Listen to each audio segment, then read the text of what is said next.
Hello friends, welcome to my YouTube channel study with Gurukul. And आज हम पढ़ने जा रहे हैं अबाउट द पर्सनालिटीज पर्सपेक्टिव। तो लेट्स विदाउट एनी डिले पढ़ते हैं अबाउट क्या है perspective of personalities. Friends, since ages personality जो है बहुत एक मेजर टॉपिक रहा है of the interest of psychology. वर्षों से और सालों से बहुत सारे साइकोलॉजिस्ट ने इस पर रिसर्च की है, शोध किया है, एंड तब जाके कुछ पर्सनालिटी पर्सपेक्टिव्स निकल के आए ना। यहाँ पे पर्सपेक्टिव्स का मतलब क्या है? पर्सपेक्टिव्स का मतलब है विचारधारा।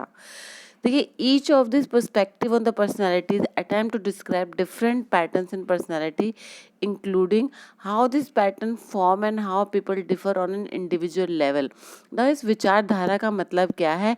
विचारधारा का मतलब है कि बहुत सारे साइकोलॉजिस्ट ने पर्सनालिटी क्या है, कैसे वो 1 to 1 डिफ़र करते हैं, इसको एक्सप्लेन करने की कोशिश करी है on the basis of the patterns. उन्होंने अपनी विचारधारा के हिसाब से कुछ पैटर्न्स डेवलप किए, जिससे कि उन्होंने डिफरेंशिएट किया एक इंडिविजुअल को दूसरे इंडिविजुअल से। इसको कहते हैं पर्सपेक्टिव। नाउ, तो हर थ्योरिस्ट ने क्या किया है, अपनी कोई कुछ कोर आइडियाज़ पे स्टिक करके, जो कि उनकी थ्योरी के सेंट्रल पार्ट थे, हर पर्सपेक्टिव उनके पर्सपेक्टिव को बनाया है। विचारधारा का मतलब है कि एनी थ्योरिस्ट एसोसिएट, उसने अपनी थ्योरी को किसी कोर आइडिया से एसोसिएट किया है। एक सेंट्रल पार्ट होता है उनकी थ्योरीज का, जिसको कि वो विचारधारा, जो कि उनकी मुख्य विचारधारा होती है, जिसको पर्सपेक्टिव बोलते हैं। नाउ, डिपेंडिंग, अगर हम हिस्ट्री में जाते हैं और समझते हैं, पढ़ते हैं, तो हमें समझ में आता है कि they are 4 major personality different perspectives. वो क्या क्या है? देखिए, साइको एनालिटिक पर्सपेक्टिव, ये humanistic perspective, trait perspective and social cognitive perspective. अब ये पर्सपेक्टिव्स क्या हैं, आइए जानते हैं। The first one is the psychoanalytic theory, जिस बहुत फेमस थ्योरी है साइकोएनालिटिक थ्योरी की। बहुत सारे साइकोलॉजिस्ट ने इस पर रिसर्च करी है, और इनका मेन कोर आइडिया, मेन विचारधारा क्या थी? उनका मानना था कि पर्सनैलिटी, जो भी साइकोएनालिटिक पर्सपेक्टिव को मानते थे और उन्होंने इस विचारधारा वो एम्फसाइज किया, उन्होंने बहुत इंपॉर्टेंस दिया है on the early childhood experience and the unconscious mind.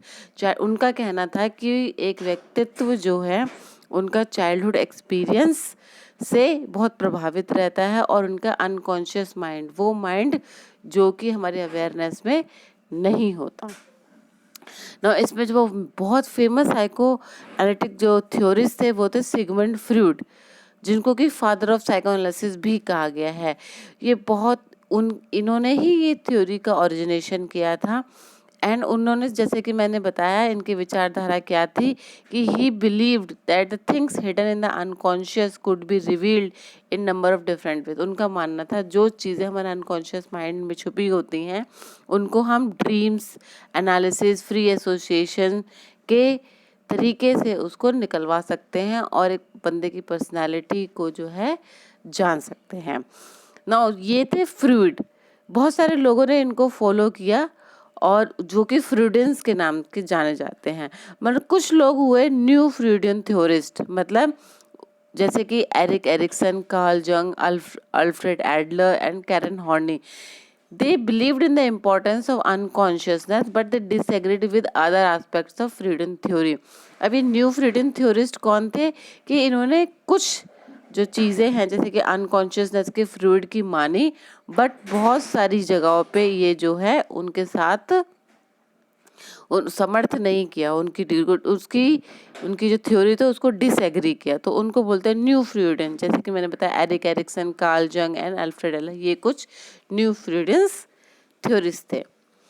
Now, most prominent psychoanalytic perspective theorist कौन थे? जैसे कि मैंने आपको बताया कि पहले तो अपने सिगमंड फ्रूड ही थे, जिन्होंने कि चाइल्डहुड और अनकॉन्शियस के बारे में बताया और पर्सनैलिटी डेवलपमेंट के बारे में बताया।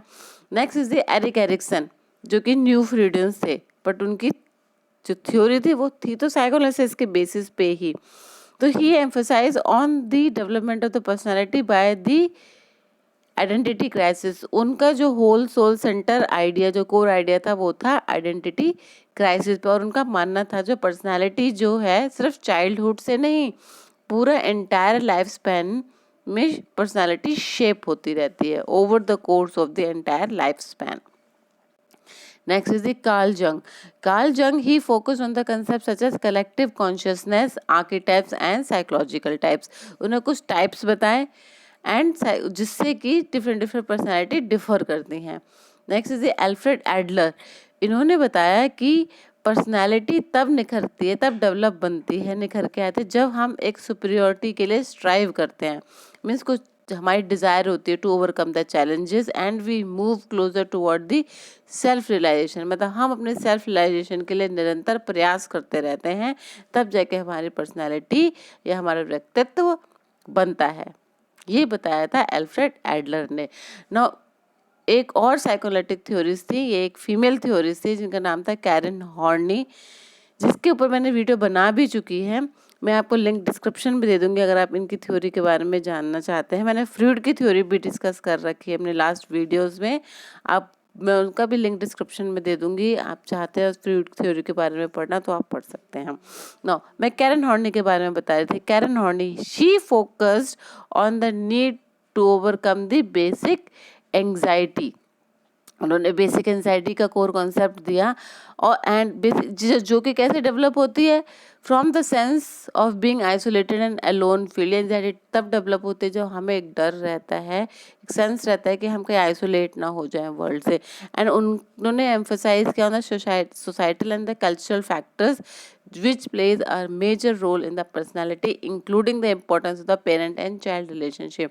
उनका मानना था कि पर्सनालिटी जो है पेरेंट चाइल्ड रिलेशनशिप पे बहुत डिपेंड करती है. अगर ये अच्छे नहीं होते हैं तो अच्छी पर्सनालिटी डेवलप नहीं होती है. Now let's move on to next perspective. Next perspective है humanistic perspective. Now humanistic perspective क्या है? Humanistic perspective is about the free will and personal awareness. And ये एक बहुत पॉजिटिव आउटलुक है जिसमें कि human nature is centred about how an each person can achieve the human potential. इस perspective के अकॉर्डिंग उनका मानना था कि हर इंसान अपने एक इंडिविजुअल पोटेंशियल को अचीव करना चाहता है मैक्सिमम, तो वो अपने साइकोलॉजिकल ग्रोथ और फ्री विल से काम करता है और फिर अपना व्यक्तित्व या पर्सनैलिटी डेवलप कर पाता है ना. बहुत main prominent humanistic perspective theorist कौन थे, चलिए जानते हैं. कार्ल रॉजर, जैसे कि मैंने बताया, उन्होंने फ्री विल और साइकोलॉजिकल ग्रोथ पे काम किया. And he suggested actualizing tendency is driving force behind the human behaviour. Human behaviour जो है जैसे बताया मैक्सिमम पोटेंशियल सेल्फ एक्चुअलाइजेशन की तरफ काम करता है, वो एक ड्राइविंग फोर्स उनका कोर आइडिया था. Next is Abraham Maslow. Abraham Maslow suggested that people are motivated by hierarchy. इन्होंने एक हायरार्की नीड के बारे में डिस्कस किया है कि पहले हमारी बेसिक नीड्स पूरी होती हैं, फिर हम लव एंड बिलोंगिंगनेस के लिए एंड सो ऑन हम सेल्फ एक्चुअलाइजेशन की तरफ काम करते हैं. एंड ये जो हायरार्की थी ये थी इनकी centre core idea. And Abraham Maslow theory भी मैंने अपनी लास्ट वीडियोस में डिस्कस कर चुकी हूँ. अगर आप गो थ्रू करना चाहते हैं तो मैं लिंक डिस्क्रिप्शन में दे रही हूँ, आप प्लीज़ गो थ्रू कर लीजिएगा. Next is the trait approach. ना ट्रेट अप्रोच या ट्रेट पर्सपेक्टिव का यहाँ क्या मतलब है कि यहाँ पे जो सेंटर कोर आइडिया है वो ट्रेट. और ट्रेट क्या होता है? Identifying and describing the measuring the specific trait that makeup the human personality. वो चीज़ें जैसे कि कैरेक्टरिस्टिक्स हो गए या जिससे कि डिफाइन कर गए, वो फैक्टर्स हो गए जिससे कि हम एक इंडिविजुअल को आइडेंटिफाई कर सके, डिस्क्राइब कर सके, मेजर कर सके, और उनको कहते हैं traits. And by understanding this trait researchers believe that they can better comprehend the differences between the individual. और रिसर्चर्स का मानना था अगर हम ट्रेड समझ में आ जाते हैं तो हम एक इंसान को दूसरे इंसान से डिफ्रेंशिएट कर सकते हैं. The main prominent theorist of trade approach कौन थे? हैंस आइजेंक, जिन्होंने extroversion, introversion, emotional stability and neuroticism and साइकोटिज्म के बारे में डिस्कस किया. इन्होंने 3 डायमेंशंस दिए पर्सनालिटी के. रेमंड कैटल, इन्होंने 16 पर्सनालिटी ट्रेट्स बताए.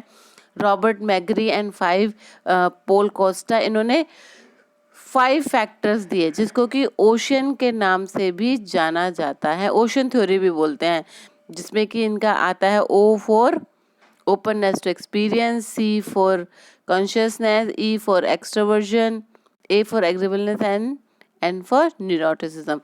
फ्रेंड्स ये भी, इसकी लिंक भी मैं डिस्क्रिप्शन में दे दूंगी, ओशन थ्योरी के बारे में अगर आपको जानना है तो। Next is the social cognitive perspective. जैसे कि नाम से ही पता चल रहा है कि इसका कोर आइडिया क्या है, सोशल कॉग्निशन मीन्स आप इसमें क्या देख रहे हो, सोसाइटी से कैसे लोग लर्न करते हैं पर्सनालिटी को डेवलप करने के लिए, observational learning, self efficacy, situational influences and हमारे मेंटल एंड कॉग्निटिव प्रोसेस बहुत इंपॉर्टेंट रोल प्ले करते हैं पर्सनालिटी में। यहाँ पे ये कोर आइडिया है। एंड इसमें मेन जो सोशल कॉग्निटिव पर्सपेक्टिव जिन्होंने माना, जो दिया, जिन्होंने, वो थे Albert Bandura. Albert Bandura he emphasized on social learning and learning through observation. उनका मानना था हम जो है देख कर और सीख कर समझते हैं और जिससे कि हमारी पर्सनालिटी डेवलप होती है। तो his theory emphasize the role of the conscious thoughts including self efficacy and own beliefs in our ability. तो this was about the social cognitive perspective. So friends, overall मैंने आपको आज 4 पर्सपेक्टिव डिस्कस किए। एक बार छोटा सा रिकैप कर लेते हैं। ये फर्स्ट मैंने आपको साइकोएनालिटिक थ्योरी बताया जिसमें कि फ्रूड, एरिक्सन और जंग थे। अनकॉन्शियस और चाइल्डहुड एक्सपीरियंसेस पे फोकस किया। नेक्स्ट वन इज दी आपका ट्रेट अप्रोच, जिसमें कि मैंने ट्रेट्स के बारे में बताया, जिसमें आइजेंक और कैटल थे। And next is the about the humanistic approach, जो कि फ्री विल, अवेयरनेस और मैस्लोस और रॉजर्स ने इसने बताया। And last one is the social, जिसमें कि एल्बर्ट बंडूरा ने आपको, he was the main psychologist. So friends, this was about the 4 major perspective. हो आपको समझ में आए होंगे फ्रेंड्स। अब अगर आपको मेरी वीडियो शेयर करिए, अगर आपको समझ में आती है, पसंद आ रही है तो सब्सक्राइब करिए एंड मेरे साथ बने रहिए। थैंक्स।